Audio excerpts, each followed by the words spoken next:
Hello साथी हो, welcome back. कस्तो हुनुहुन्छ सबैजना? होला निमा पनि सन्चै। आज चाहिँ म खेतीमा आएको छु अनि आमालाई आमालाई सघाउन आएको आफ्नो त नै अनि आमालाई सघाउन आएको थिएँ। अनि यहाँनिर हामी चाहिँ अहिले चाहिँ कामसाम गरेर गएको यहाँनिर।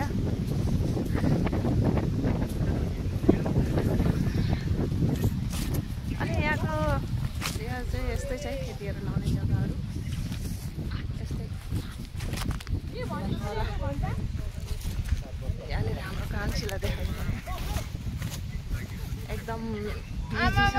म नभेटेर यस्तो कुरा गराउँदैछ नि मान्छेहरूले, के भन्नु र भगवान। पुरा यो चाहिँ फोनमा बिजी छ एकदम। भन त। यता पछाडि आउँदैछ 2-4 जना। यहाँ चाहिँ यस्तै छ जग्गा चाहिँ। सन्चोले जानु है, सुस्ताले जानु सबैजना। कस्तो लाग्यो होला यहाँको जग्गाहरू? अब सबैजना यस्तै जग्गामा बस्नको लागि त होइन। यहाँ चाहिँ जाडो छ कि हावा पनि धेरै चलिरहेछ। अनि त्यही भएर म चाहिँ ज्याकेट स्याकेट लगाएर टाउकोमा फेटा बाँधेर हिँडिरहेको छु। फेटा बाँध